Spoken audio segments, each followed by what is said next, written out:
Welcome back, everyone. This is another kind of pre-speculative how the speculation could type of video.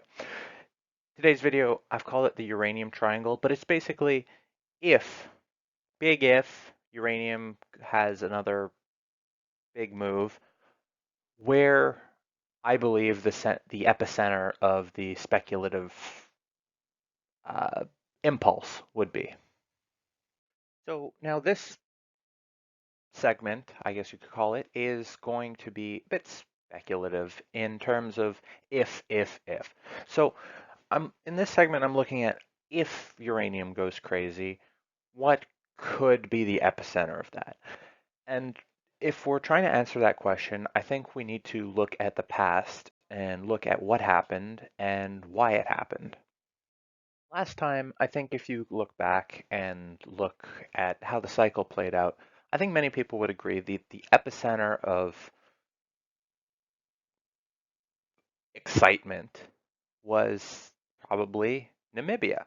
And to those who have done a lot of research in the uranium space and look at the uranium projects in Namibia, today they seem, well, rather unexciting because they're low grade, higher cost projects. And so looking back at why people were loving everything in Namibia, we have to examine why.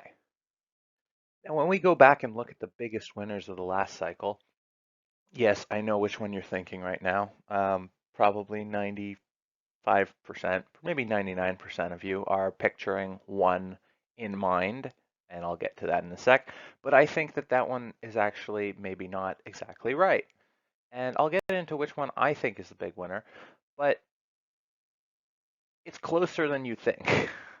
So there's a fair bet that you're thinking Paladin was probably the biggest winner, and no doubt going from 1 cent to $10 or whatever, that's great if you held it all the way to the top and then sold it. Fantastic. I hope to visit you on your island someday. But really, if you look at dollar terms, I say the winner had to be Extract. Now, why why Extract and why not Paladin? In dollar terms, Extract is seemingly to me definitely the winner. Look, in 2012, and this is after Fukushima, a Chinese company paid 2.4 billion US dollars for a company called Extract Resources. They then spent another $2 billion to build the mine. And this mine, while it is big, and it is big even though it's failed to reach its planned capacity so far, it's a third or fourth quartile producer.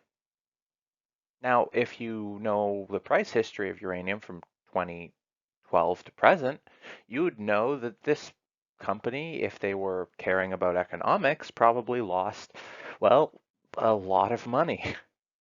The thing is, they don't. I mean, they might, but they more so care about the supply being controlled. So, in absolute terms, I think if you look from then to today, you'd probably agree that was definitely the winner. Because if you take that $2.4 billion and you look what you can buy in the uranium space today, you can buy everything twice. Well, everything except for Cameco and Kazatomprom, but $2.4 billion today in the uranium space would go a super long way. And if you still think that Paladin was the winner after this kind of attempt at persuasion, I would say that for $2.4 billion, you can buy Paladin almost a dozen times today. So why was everyone losing their collective minds over these big African projects? Well, in fairness, I said that wrong and gave away half the answer because I believe half the answer is size, and the other half, I think, is politics.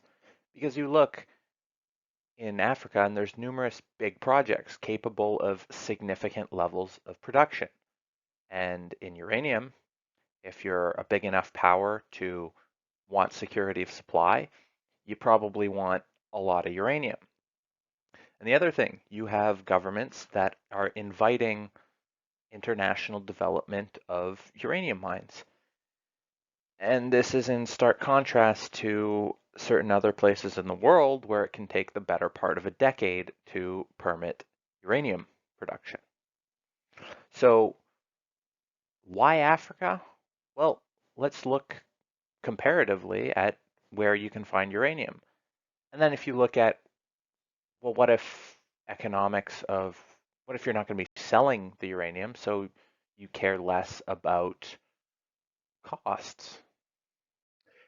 So my point being, if security of supply is more important than economics, and there's no evidence anywhere in history that would ever support anyone thinking such an absurd thing when it comes to uranium, then what really matters in the uranium space?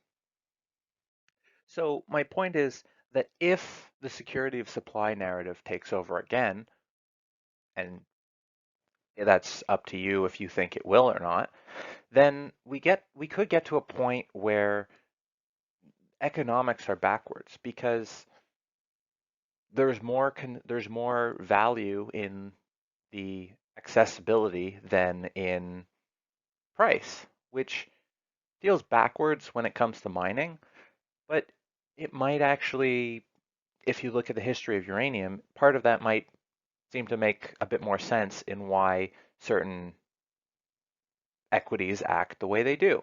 And so my point being, if this happens and if this narrative is strong, then the value or the increase in value, the biggest increase in value of uranium would be the projects located where they could be bought. So the center of the mania, if you will, would be the in the deserts of Africa, and yet this would be logical.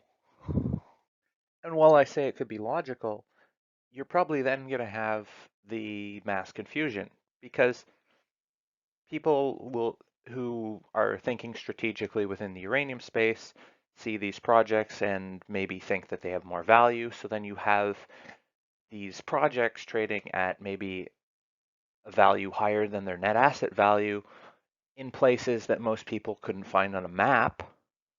And then you have some value investors, speculators, casual investors seeing this, and they could just see, well, as a uranium rush, find uranium anywhere you can, and it'll just be valued at infinity.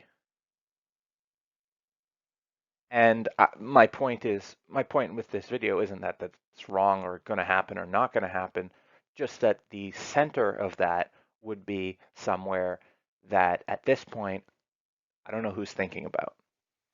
Now, while this may seem ridiculous in a sector where basically no one's making money, we're forced to think about, okay, well, if no one's making money, why should, and no one's been making money for a decade, is making money really the focus of the uranium market? And I know to some people this may seem ridiculous or out there, and that's fine. You don't have to play the uranium this way. You don't have to play uranium at all. But why in the last bull market was there such a concern with valuation per pound? And I would put out there that, well, maybe it's because that when the run up was happening, people realized the importance of security of supply. And based on the purchases that were eventually made, maybe there was something to it. Thanks for watching, everyone. If you've made it to this point, I applaud you. If you enjoyed, you might also enjoy the other episodes in this series, and they will be all out eventually, and probably some have been released already. As always, nothing I say is investment advice. This is all just what I'm seeing, how I'm thinking about the sector, and what I view as relevant. So with that, I will leave you there and have a great day.